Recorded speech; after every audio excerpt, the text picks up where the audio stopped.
حکم سلطانی حکایات رومی۔ ایک دن سلطان محمود غزنوی دربار میں آیا۔ تمام مصاحب اور وزراء حاضر خدمت تھے۔ تخت پر تشریف فرما ہونے کے بعد بادشاہ نے اپنے چوغے میں سے ایک نایاب بیش قیمت موتی نکالا اور وزیر اعظم سے اس کی قیمت دریافت کی۔ وزیر نے کہا، یہ تو بہت نایاب موتی لگتا ہے اور میرے خیال میں کچھ نہیں تو 1 من سونے کے برابر تو اس کی قیمت ہوگی۔ سلطان نے وزیر کی تعریف کی اور پھر اسے حکم دیا کہ آپ اس موتی کو توڑ ڈالیے۔ وزیر دست بستہ ہو کر بولا، جہاں پناہ، میں تو آپ کے خزانوں کا محافظ ہوں اور آپ کا خیر خواہ ہوں، میں اس قیمتی موتی کو توڑنے کا تصور بھی نہیں کر سکتا۔ سلطان نے خوش ہو کر اسے خلعت عطا کی اور پھر وہی موتی نائب وزیر کو دے دیا اور اسے بھی قیمت لگانے کو کہا۔ نائب وزیر کہنے لگا، حضور یہ تو میری سوچ سے بھی زیادہ مہنگا ہے۔ سلطان نے کہا، بہت خوب، اور پھر نائب وزیر کو بھی موتی توڑنے کا حکم دیا۔ نائب وزیر بولا، عالم پناہ، آپ ایسے لاسانی موتی کو کیوں توڑوا رہے ہیں؟ ذرا اس کی شان و شوکت اور آب و تاب تو ملاحظہ فرمائیے۔ سورج کی روشنی بھی اس کے آگے ہیچ ہوتی ہے۔ میرے ہاتھ تو اسے زخم پہنچانے کا حوصلہ ہی نہیں کر سکتے۔ میں تو خزانے کا نگہبان ہوں، دشمن تو نہیں۔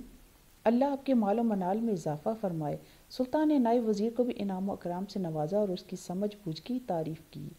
پھر اسے امیر الامراء کے سامنے رکھا اور توڑنے کا حکم دیا تو اس نے بھی معذرت کر لی۔ بادشاہ جیسے جیسے درباریوں کی تعریف کر کے ان کے منصب اور مرتبے میں اضافہ کرتا گیا، ویسے ویسے وہ کم تر درجے کے لوگ سیدھے راستے کو نہ پہچان کر اندھے کنویں میں گرتے گئے۔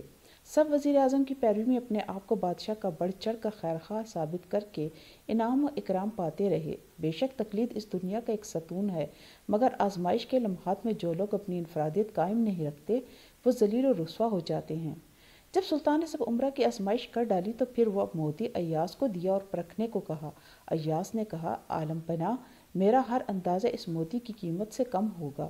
سلطان نے کہا، بہت خوب، اب اسے توڑ دو۔ ایاز نے آؤ دیکھو نہ تاؤ اس موتی کو ایک پتھر سے توڑ ڈالا۔ موتی پتھر کی چوٹ سے چورا چور ہو گیا۔ وہ غلام اپنے آقا کی آزمائش کے طریقوں سے واقف تھا، اس لیے کسی انعام یا لالچ کے دھوکے میں نہیں آیا۔ اپنے مالک کا حکم اس کی پہلی ترجیح تھی، اس وجہ سے اس نے بلا چون و چرا اس حکم پر عمل کر ڈالا۔ موتی کا ریزہ ریزہ ہونا تھا، سب درباری ششدر رہ گئے، پھر زور سے چلا اٹھے کہ ارے نادان، تیری یہ ہمت کہ ایسا نادر اور نایاب موتی توڑ کر باش باش کر دیا اور بادشاہ کے نقصان کی رتی برابر پرواہ نہیں کی۔ یہ سن کر ایاز بولا کہ اے عقل مند صاحبو، ذرا غور کرو اور دل پر ہاتھ رکھ کر بتاؤ کہ موتی کی قیمت زیادہ ہے یا حکم شاہی؟ تمہاری نظر سلطان فرمان پر ہونی چاہیے یا حقیر موتی پر؟ افسوس تم نے ظاہر پر نگاہ رکھی اور باطن کو فراموش کر دیا، پس معلوم ہوا کہ تمہارا پیر و مرشد شیطان ہے۔ تم صراط مستقیم سے بھٹک گئے ہو۔ میرے نزدیک سلطان کی ابرو اشارہ کافی ہے اور وہ روح ناپاک ہے جو حقیر پتھر کو حکم شاہی سے زیادہ قابل احترام سمجھے۔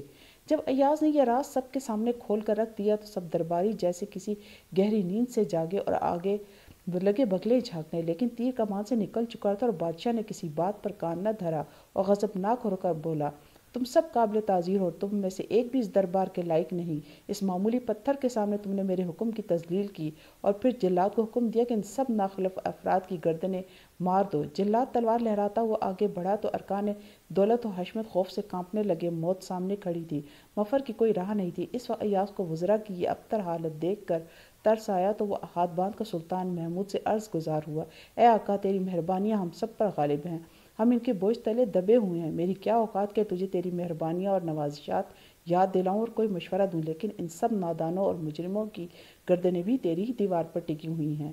بے شک یہ شکست کھا گئے ہیں، مگر اتنا تو ہوا کہ اپنی غلطی اور جرم سے باخبر ہو گئے، اب اس گمراہی سے لوٹ کر تیری طرف آنا چاہتے ہیں۔ تو انہیں معاف کر دے، کیونکہ تیرا کرم ہی ان کی آخری امید ہے۔ یوں بادشاہ نے ایاز